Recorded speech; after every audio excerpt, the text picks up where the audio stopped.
Price the Lord. ஆண்டவரும் இரட்சகருமாய் இருக்கிற இயேசு கிறிஸ்துவின் நாமத்தினாலே தினம் ஒரு தீர்க்க தரிசனம் என்கிற தேவனுடைய வார்த்தைக்கு உங்களை வரவேற்கிறோம். தீர்க்க தரிசனம் என்பது தேவ ஆவியால் அருளப்பட்ட அவருடைய வாக்குத்தத்தமான வார்த்தைகள் மாத்திரமே. இந்த நாளுக்குரிய தீர்க்க தரிசனமான வார்த்தைகளை வாசித்து நாம் ஜெபிக்கலாம். ஏசாயா 54வது அதிகாரம் 17வது வசனத்தை நான் வாசிக்கிறேன். உனக்கு விரோதமாய் உருவாக்கப்படும் எந்த ஆயுதமும் வாய்க்காதே போம். உனக்கு விரோதமாய் நியாயத்திலே எழும்பும் எந்த நாவையும் நீ குற்றப்படுத்துவாய். ஆமென். கர்த்தர் இந்த வார்த்தைகளை நமக்கு ஆசீர்வதித்து தருவாராக. இந்த நாளுக்கு தேவன் கொடுக்கிற தீர்க்க தரிசனமான தேவனுடைய ரேமா வார்த்தை, உனக்கு விரோதமாய் உருவாக்கப்படுகிற எந்த ஆயுதமும் வாய்க்காமலே போகும் என்று ஆண்டவர் வாக்குத்தத்தம் பண்ணுகிறார். எத்தனை பேர் இந்த வார்த்தைக்கு ஆமென் சொல்றீங்க? எந்த ஆயுதமும் வாய்க்காமல் போகும். ஸ்தோத்திரம். பல்வேறு பிரச்சனைகள், பல்வேறு ஆயுதங்கள் எனக்கு விரோதமாய் என்னை அழிக்கும்படியாக, என்னை இல்லாமலாக்கும்படியாய், என்னை கவிழ்த்து போடும்படியாய், என்னை வேறறுத்து போடும்படியாய், இன்றைக்கும் எனக்கு விரோதமாய், என் குடும்பங்களுக்கு விரோதமாய், என் கையின் பிரயாசங்களுக்கு விரோதமாய் பல்வேறு ரீதியில் என்னை அழிக்க வேண்டும் என்கிற ஒரே குறிக்கோளோடு போராடி கொண்டிருக்கிறது. ஆனால் அந்த போராட்டத்திற்கு, அந்த ஆயுதங்களுக்கு சபை பயப்பட வேண்டிய அவசியம் கிடையாது. காரணம், ஆண்டவர் சொல்லுகிற வார்த்தை, உனக்கு விரோதமாய் உருவாக்கப்படும் எந்த ஆயுதமும் வாய்க்காமல் போகும் என்று கர்த்தர் வாக்குத்தத்தம் பண்ணுகிறார். சபையே, தேவ பிள்ளையே, இந்த வார்த்தையை நம்புங்கள். இந்த வார்த்தையை அறிக்கை செய்யுங்கள். இந்த வார்த்தைக்கு ஜீவன் இருக்கிறது. இந்த வார்த்தை உருவாக்கக்கூடிய வல்லமை படைத்தது. இந்த வார்த்தை ஸ்தோத்திரம் வல்லமை உள்ள என்னுடைய வாழ்க்கையிலே அற்புதங்களையும் அதிசயங்களையும் செய்ய வல்லமை உள்ளதாய் இருக்கிறது. நான் சொல்லுகிறேன், உங்களுக்கு விரோதமாய் எழும்புகிற எந்த ஆயுதமும் வாய்க்காமல் போகும். எத்தனை பேர் ஆமென் சொல்றீங்க? இந்த வார்த்தையை அறிக்கை செய்யுங்க. எந்த ஆயுதமும் வாய்க்காமல் போகும். நான் அபிஷேகம் பண்ணப்பட்டபடியினால், நான் அவருடைய இரத்தத்தினால் கழுவப்பட்டபடியினால், நான் அவருடைய பிள்ளையாய் அவரை அப்பா பிதாவை என்று கூப்பிடத்தக்கதான அதிகாரத்தை பெற்றிருக்கிறபடியினால், எனக்கு விரோதமாய், என் குடும்பங்களுக்கு விரோதமாய், அவன் மூலமாய் உருவாக்கப்படுகிற எந்த ஆயுதங்களும் வாய்க்காமல் போகும். நம்புங்கள், அறிக்கை செய்யுங்கள். இந்த வார்த்தையை கேட்கும் பொழுதே ஜெபம் பண்ணுங்க. எந்த ஆயுதமும் வாய்க்காமல் போகும். இந்த ஒரு வார்த்தையை மறுபடியும் சொல்லிக் கொண்டே இருங்க. என் அபிஷேகத்துக்கு விரோதமாய், என் ஆவிக்குரிய வாழ்க்கைக்கு விரோதமாய், என்னுடைய மகிமைக்கு விரோதமாய், என்னுடைய வரங்களுக்கு விரோதமாய், என் தரிசனங்களுக்கு விரோதமாய், என் வாக்குத்தத்தங்களுக்கு விரோதமாய் எத்தனை ஆயுதங்கள் வேணாலும் உருவாக்கப்படலாம். உருவாக்குவதற்கு எந்த பிரச்சனையும் கிடையாது. அது மந்திரவாதத்தின் மூலமாய் உருவாக்கப்படலாம், அது பிள்ளி சூனியத்தின் மூலமாய் உருவாக்கப்படலாம், அது ஸ்தோத்திரம் அசுத்த வல்லமைகளின் மூலமாய், விக்கிரகத்தின் வல்லமையின் மூலமாய், சில மனுஷீக வல்லமைகள் மூலமாய் பல ரீதியில் உருவாக்கப்படலாம். உருவாக்கப்படுகிறதுல எந்த பிரச்சனையும் கிடையாது. ஆனால் அவன் எத்தனை ரீதியில் உருவாக்கினாலும் அந்த ஆயுதம் என்னையும் என் குடும்பத்தையும் தாக்குவது கிடையாது. காரணம், கேடகமாய் என் தகப்பன் இருக்கிறார். கேடகமாய், துருகமாய், எனக்கு பக்கபலமாய் என் ஆண்டவர் இருக்கிறபடியினால் அவ்வளவு எளிதில் அந்த ஆயுதங்கள் என்னை தாக்க முடியாது. எத்தனை ரீதியில் ஆயுதங்கள் வந்தாலும் அது வாய்க்காமலத்தான் போகும். எத்தனை பேர் ஆமென் சொல்றீங்க? பவுல் சொல்லுகிற ஒரு அழகான வார்த்தை, எப்பக்கத்திலும் நெருக்கப்பட்டும் ஒடுங்கி போவதில்லை. எத்தனை பேர் ஆமென் சொல்றீங்க? எந்த பக்கத்திலிருந்து அவன் தாக்க வந்தாலும் ஸ்தோத்திரம், அது என்னை அணுகாது. காரணம், அப்பா எனக்கு வாக்குத்தத்தம் பண்ணி இருக்கிறார் அல்லவா, உன்னை தொடுகிறவன் என் கண்ணின் மணியை தொடுகிறார். கண்ணின் மணியை போல நான் உன்னை காத்தருளுவேன். உன்னை உள்ளங்கையில வரைஞ்சு வச்சிருக்கிறேன். எத்தனை பேர் இந்த வார்த்தைக்கு ஆமென் சொல்றீங்க? நம்புங்கள், எந்த ஆயுதமும் வாய்க்காது. சொல்லுங்கள். இந்த வார்த்தையை சொல்ல சொல்ல, ஒருவேளை இதுவரைக்கும் உங்களுக்கு விரோதமாய், உங்க வாழ்க்கைக்கு விரோதமாய் உருவாக்கப்பட்ட ஆயுதங்கள் எல்லாம் இன்றைக்கு வாய்க்காமல் போக போகிறது. இன்றைக்கு ஒன்றுமில்லாமல் போக போகிறது. எத்தனை பேர் நம்புறீங்க? Praise God. இந்த இடத்துல ஆயுதங்கள் அப்படிங்கிற பொழுது ஏதோ கத்தி, அருவாள் அல்லது இப்படிப்பட்ட பட்டயம் கிடையாது. சோத்திரம். ஏதோ பட்டயத்தை எடுத்து நம்மளை அடிச்சிருவாங்க, அது கிடையாது. அதற்கு கீழே ஆண்டவர் சொல்லி இருக்கிறார், உனக்கு விரோதமாய் நியாயத்தில் எழும்பும் எந்த நாவையும் நீ குற்றப்படுத்துவாய். Praise God. இந்த இடத்துல பட்டயம் என்பது கத்தி அருவால சொல்லல, நாவை ஆண்டவர் சொல்லுகிறார். உனக்கு விரோதமாய் எழும்பும் எந்த நாவையும், Praise God, விரோதமாய் எழும்பும் ஆயுதம் என்பது பட்டயம் அல்ல. ஒரு சிலர் நாவையே கூர்மையான பட்டயமாய் வைத்திருக்கிறார்கள்.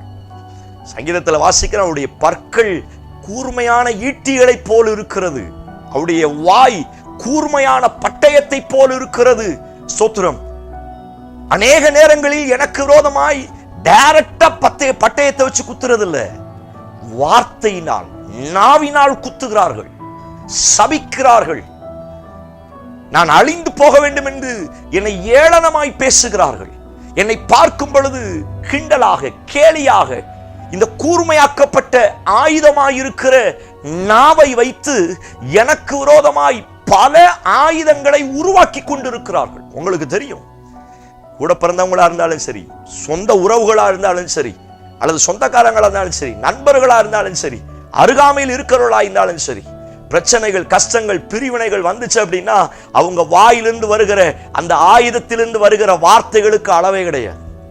அந்த கூர்மையான நாவை வைத்து, அந்த பட்டய கருக்குள்ள அந்த வார்த்தைகளை வைத்து இன்றைக்கும் எனக்கு விரோதமாய் பல்வேறு ரீதியில் உருவாக்கி கொண்டிருக்கிறார்கள் ஆயுதங்களை. நீ அப்படி போயிருவ, நீ ஒன்னும் இல்லாம போயிருவ. ஸ்தோத்திரம். எத்தனை சாபமான வார்த்தைகள். ஸ்தோத்திரம். நம்முடைய பார்த்து, நம்முடைய பிள்ளைகளை பார்த்து, நம்முடைய உயரத்தை பார்த்து, நம்முடைய கையின் பிரயாசத்தை பார்த்து நீ அழிஞ்சு போயிருவ, அப்படி போயிருவ. இந்த கூர்மையான வாயை வைத்து அந்த வாயை ஆயுதங்களாய், அந்த நாவை ஆயுதங்களாய் பயன்படுத்தி எனக்கு விரோதமாய் பல்வேறு வார்த்தைகளை, சாப வார்த்தைகளை, ஸ்தோத்திரம், கெட்ட வார்த்தைகளை, அவிசுவாசமான வார்த்தைகளை, கேலியும் கிண்டலுமாய் நிறைந்த வார்த்தைகளை எனக்கு விரோதமாய் அடிக்கடி உருவாக்கி கொண்டே இருப்பதுதான் அவங்களுடைய வேலை. என் வளர்ச்சி பிடிக்காது, என் உயர்வு பிடிக்காது, என் அபிஷேகம் பிடிக்காது, என் தரிசனம் பிடிக்காது, ஆண்டவர் என்ன பயன்படுத்துறது பிடிக்காது, ஆண்டவர் என்ன மேன்மைப்படுத்துறது, ஆண்டவர் என்ன எதுவுமே சத்துருவுக்கு பிடிக்காது, சில மனுஷிக வல்லமைகளுக்கு பிடிக்காது. சோத்திரம்.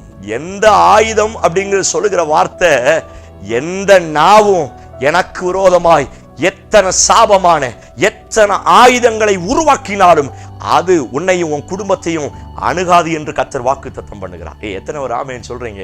ஐயோ, அவங்க என்ன சபிச்சிட்டாங்களே, இவங்க என்ன சாபம் போட்டாங்களே, இவங்க என்னை அவிசுவாசமா பேசிட்டாங்களே, இவங்க என்ன திட்டாங்களே, இந்த வார்த்தை பழிச்சிருமோ? இன்னைக்கு நிறைய பேர் பயந்துகிட்டு இருக்கிறாங்க. அவங்க சபிச்சிட்டாங்க, அது நடந்துருமா? அந்த சாபமான வார்த்தைகளை எங்க வாழ்க்கையில பழிச்சிருமா? ஆண்டவர் சொல்லுகிறார், அந்த ஆயுதம் வாய்க்காமல் போகும், அந்த நாவை நீ குற்றப்படுத்துவாய் என்று கர்த்தர் வாக்குத்தத்தம் பண்ணுகிறார். எத்தனை ஒரு ஆமென் சொல்றீங்க? எந்த ஆயுதமும், அது நாவினால் வருகிற ஆயுதமாய் இருந்தாலும் சரி, அது கண்ணினால் வருகிற ஆயுதமாய் இருந்தாலும் சரி, அது சிந்தையிலே இருதயத்திலே வருகிற நினைவாய் இருந்தாலும் சரி, எந்த ஆயுதம், பிரைஸ் காட், ஆமென் சொல்லி அப்படி ஏற்றுக்கொள்ளுங்க. தீர்க்க தரிசனமான வார்த்தை. ஒரு சிலர் நாவினால சபிப்பாங்க, அது ஒரு ஆயுதம். ஒரு சில கண்ணு மாத்திரம் அப்படியே பார்த்துக்கிட்டே இருக்கிறோம். இந்த கண்ணில் அப்படியே நம்மையும் நம்முடைய வீட்டையும் குடும்பத்தையும் ஒரு மனதையும் பார்த்து சபிச்சுக்கிட்டே இருப்பாங்க. ஸ்தோத்திரம். ஒரு சில இருதயம், நினைவு, அவங்களுடைய நினைவு வெளியில பார்க்கும் பொழுது சிரிச்சுட்டே இருப்பாங்க. பைபிள்ல அழகா சொல்லி இருக்குது, அதோடைய உதடுகள் ரொம்ப வெளியில பார்க்கும் பொழுது அப்படி இருக்கும், ஆனா உள்ளமோ கேடுபாடு உள்ளதா இருக்கும். உதடு ரொம்ப தேன் ஒழுக பேசுவாங்க, ஆனா உள்ளம் கேடுபாடு உள்ளதா இருக்கும். நமக்கு தெரியாதுங்க. இன்றைக்கும் அநேகருடைய நாவு, அநேகருடைய கண், அநேகருடைய நினைவுகள், அநேகருடைய இருதயத்தின் யோசனைகள் எனக்கு விரோதமாய் பல்வேறு ஆயுதங்களை உருவாக்கி கொண்டிருக்கிறது. ஆனால் சபைக்கு கர்த்தர் கொடுக்கிற தீர்க்க தரிசனமான ரேமா வார்த்தை, அவன் எவைகளின் மூலமாய் எந்த ஆயுதங்களை அல்லது எத்தனை ஆயுதங்களை உருவாக்கினாலும் எல்லாம் வாய்க்காமல் போகச் செய்ய எல்ஷடாயாயிருக்கிற சர்வ வல்லமையுள்ளவர் இன்றைக்கும் என் அருகாமையில் இருக்கிறார். எத்தனை ஒரு ஆமென் சொல்றீங்க? நம்புங்கள், நம்புங்கள். ஸ்தோத்திரம். அது லிட்டரலா வந்தாலும் சரி, அல்லது மறைமுகமா வந்தாலும் சரி, சபை அறிக்கை செய்ய வேண்டிய ஒரே ஒரு வார்த்தை, எந்த ஆயுதமும் வாய்க்காமல் போகும். ஆமென். Praise God. தாவீது சொன்ன வார்த்தை, கர்த்தர் எனக்கு முன்பதாக வைக்கப்பட்டு இருக்கிறேன், நான் அசைக்கப்படுவதில்லை. 1000 பேர் வலது பக்கத்திலும் இடது பக்கத்தில் 10,000 பேர் விழுந்தாலும் அது என்னை அணுகாது. காரணம், எந்த ஆயுதமும் வாய்க்காமல் போகும். சர்வ வல்லவருடைய நிழலில் இருக்கிறேன், உன்னதமானவருடைய நிழலில் இருக்கிறேன். சபையே, தேவ பிள்ளையே, இந்த வார்த்தையை கர்த்தர் உங்களுக்கு தீர்க்கதரிசனமாய் சொல்லுகிறார்.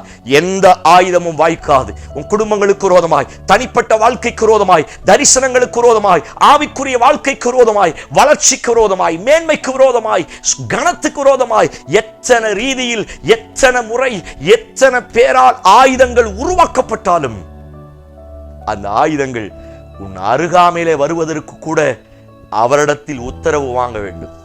நீங்க நம்புங்கள், எந்த ஆயுதமும் வாய்க்காது. என்னோடு சேர்ந்து ஜெபிங்க பார்க்கலாம். பிரைஸ் காட், ஹல்லேலூயா. எந்த ஆயுதமும் வாய்க்காது. இயேசுவின் நாமத்தினால எந்த ஆயுதமும் வாய்க்காது. சொல்லுங்க, சொல்லுங்க. உன் பிள்ளைக்கு விரோதமாய் எழும்பின ஆயுதங்கள் வாய்க்காமல் போக போகிறது. உன் கணவனுக்கு விரோதமாய், உன் மனைவிக்கு விரோதமாய், உன் கையின் பிரயாசத்துக்கு விரோதமாய், உன் மேன்மைக்கு விரோதமாய், உன் கனத்துக்கு விரோதமாய் உருவாக்கப்படுகிற எந்த ஆயுதமும் வாய்க்காமலே போகும் என்று கர்த்தர் வாக்குத்தத்தம் பண்ணுகிறார். Oh praise God, in Jesus name.